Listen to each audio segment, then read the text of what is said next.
اس کتاب کا اتارا جانا خدائے غالب اور حکمت والے کی طرف سے ہے۔ اے پیغمبر، ہم نے یہ کتاب تمہاری طرف سچائی کے ساتھ نازل کی ہے، تو اللہ کی عبادت کرو، یعنی اس کی عبادت کو شرک سے خالص کر کے۔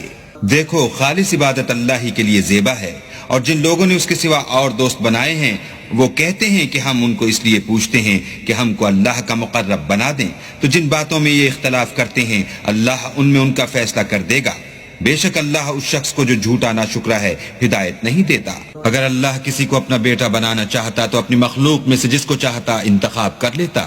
وہ پاک ہے، وہی تو خدائے یکتا اور غالب ہے۔ اسی نے آسمان اور زمین کو تدبیر کے ساتھ پیدا کیا ہے، اور وہی رات کو دن پر لپیٹتا اور دن کو رات پر لپیٹتا ہے، اور اسی نے سورج اور چاند کو بس میں کر رکھا ہے، سب ایک وقت مقرر تک چلتے رہیں گے۔ دیکھو، وہی غالب اور بخشنے والا ہے۔ اسی نے تم کو ایک شخص سے پیدا کیا، پھر اس سے اس کا جوڑا بنایا، اور اسی نے تمہارے لیے 4 پایوں میں سے 8 جوڑے بنائے۔ وہی تم کو تمہاری ماؤں کے پیٹ میں پہلے ایک طرح، پھر دوسری طرح 3 اندھیروں میں بناتا ہے۔ یہی اللہ تمہارا پروردگار ہے، اسی کی بادشاہی ہے، اس کے سوا کوئی معبود نہیں۔ پھر تم کہاں پھرے جاتے ہو؟ اگر ناشکری کرو گے تو اللہ تم سے بے پرواہ ہے، اور وہ اپنے بندوں کے لیے ناشکری پسند نہیں کرتا، اور اگر شکر کرو گے تو وہ اس کو تمہارے لیے پسند کرے گا، اور کوئی اٹھانے والا دوسرے کا بوجھ نہیں اٹھائے گا۔ پھر تم کو اپنے پروردگار کی طرف لوٹنا ہے، پھر جو کچھ تم کرتے رہے وہ تم کو بتائے گا۔ وہ تو دلوں کی پوشیدہ باتوں تک سے آگاہ ہے۔ اور جب انسان کو تکلیف پہنچتی ہے تو اپنے پروردگار کو پکارتا اور اس کی طرف دل سے رجوع کرتا ہے۔ پھر جب وہ اس کو اپنی طرف سے کوئی نعمت دیتا ہے تو جس کام کے لیے پہلے اس کو پکارتا ہے اسے بھول جاتا ہے، اور اللہ کا شریک بنانے لگتا ہے تاکہ لوگوں کو اس کے راستے سے گمراہ کرے۔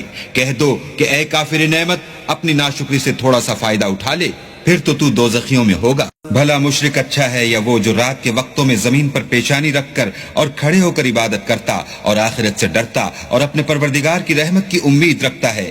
کہو بھلا جو لوگ علم رکھتے ہیں اور جو نہیں رکھتے دونوں برابر ہو سکتے ہیں؟ اور نصیحت تو وہی پکڑتے ہیں جو عقل مند ہیں۔ کہہ دو کہ اے میرے بندو جو ایمان لائے ہو، اپنے پروردگار سے ڈرو۔ جنہوں نے اس دنیا میں نیکی کی ان کے لیے بھلائی ہے، اور اللہ کی زمین کشادہ ہے، جو صبر کرنے والے ہیں ان کو بے شمار ثواب ملے گا۔ کہہ دو کہ مجھ سے ارشاد ہوا ہے کہ اللہ کی عبادت کو خالص کر کے اس کی بندگی کرو، اور یہ بھی ارشاد ہوا ہے کہ میں سب سے اول مسلمان بنوں۔ کہہ دو کہ اگر میں اپنے پروردگار کا حکم نہ مانوں تو مجھے بڑے دن کے عذاب سے ڈر لگتا ہے۔ کہہ دو کہ میں اپنے دین کو شرک سے خالص کر کے اس کی عبادت کرتا ہوں، تو تم اس کے سوا جس کی چاہو پرستش کرو۔ کہہ دو کہ نقصان اٹھانے والے وہی لوگ ہیں جنہوں نے قیامت کے دن اپنے آپ کو اور اپنے گھر والوں کو نقصان میں ڈالا۔ دیکھو، یہی صریح نقصان ہے۔ ان کے اوپر تو آگ کے سائبان ہوں گے اور نیچے اس کے فرش ہوں گے۔ یہ وہ عذاب ہے جس سے اللہ اپنے بندوں کو ڈراتا ہے۔ تو اے میرے بندو، مجھ سے ڈرتے رہو۔ اور جنہوں نے اس سے اجتناب کیا کہ بتوں کو پوجیں اور اللہ کی طرف رجوع کیا، ان کے لیے بشارت ہے۔ تو میرے بندوں کو بشارت سنا دو۔ جو بات کو سنتے اور اچھی باتوں کی پیروی کرتے ہیں، یہی وہ لوگ ہیں جن کو اللہ نے ہدایت دی، اور یہی عقل والے ہیں۔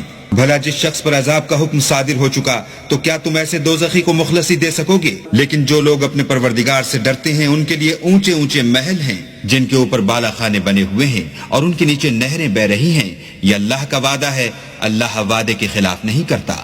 کیا تم نے نہیں دیکھا کہ اللہ آسمان سے پانی نازل کرتا، پھر اس کو زمین میں چشمے بنا کر جاری کرتا، پھر اس سے کھیتی اگاتا ہے جس کے طرح طرح کے رنگ ہوتے ہیں، پھر وہ خشک ہو جاتی ہے تو تم اس کو دیکھتے ہو کہ زرد ہو گئی ہے، پھر اسے چورا چورا کر دیتا ہے۔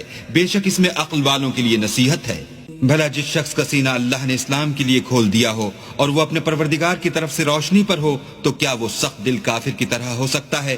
بس ان پر افسوس ہے جن کے دل اللہ کی یاد سے سخت ہو رہے ہیں، اور یہی لوگ صریح گمراہی میں ہیں۔ اللہ نے نہایت اچھی باتیں نازل فرمائی ہیں، یعنی کتاب جس کی آیتیں باہم ملتی جلتی ہیں اور دہرائی جاتی ہیں۔ جو لوگ اپنے پروردگار سے ڈرتے ہیں ان کے بدن کے اس سے رونگٹے کھڑے ہو جاتے ہیں، پھر ان کے بدن اور دل نرم ہو کر اللہ کی یاد کی طرف متوجہ ہو جاتے ہیں۔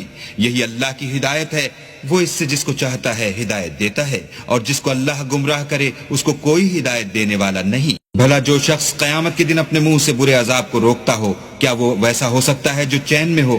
اور ظالموں سے کہا جائے گا کہ جو کچھ تم کرتے رہے تھے اس کے مزے چکھو۔ جو لوگ ان سے پہلے تھے انہوں نے بھی تکذیب کی تھی، تو ان پر عذاب ایسی جگہ سے آ گیا کہ ان کو خبر ہی نہ تھی۔ پھر ان کو اللہ نے دنیا کی زندگی میں رسوائی کا مزہ چکھا دیا، اور آخرت کا عذاب تو بہت بڑا ہے، کاش یہ سمجھ رکھ۔ اور ہم نے لوگوں کے سمجھانے کے لیے اس قرآن میں ہر طرح کی مثالیں بیان کی ہیں تاکہ وہ نصیحت پکڑ۔ یہ قرآن عربی ہے جس میں کوئی عیب اور اختلاف نہیں تاکہ وہ ڈر مانے۔ اللہ ایک مثال بیان کرتا ہے کہ ایک شخص ہے جس میں کئی آدمی شریک ہیں، مختلف المزاج اور بدخو، اور ایک آدمی خاص ایک شخص کا غلام ہے، بھلا دونوں کی حالت برابر ہے؟ نہیں، الحمدللہ، بلکہ یہ اکثر لوگ نہیں جانتے۔ اے پیغمبر، تم بھی مر جاؤ گے اور یہ بھی مر جائیں گے، پھر تم سب قیامت کے دن اپنے پروردگار کے سامنے جھگڑو گے اور جھگڑا فیصل کر دیا جائے گا۔ تو اس سے بڑھ کر ظالم کون جو اللہ پر جھوٹ بولے اور سچی بات جب اس کے پاس پہنچ جائے تو اسے جھٹلائے؟ کیا جہنم میں کافروں کا ٹھکانہ نہیں ہے؟ اور جو شخص سچی بات لے کر آیا اور جس نے اس کی تصدیق کی وہی لوگ متقی ہیں، وہ جو چاہیں گے ان کے لیے ان کے پروردگار کے پاس موجود ہے۔ نیکوکاروں کا یہی بدلہ ہے، تاکہ اللہ ان سے برائیوں کو جو انہوں نے کی دور کر دے اور نیک کاموں کا جو وہ کرتے رہے ان کو بدلہ دے۔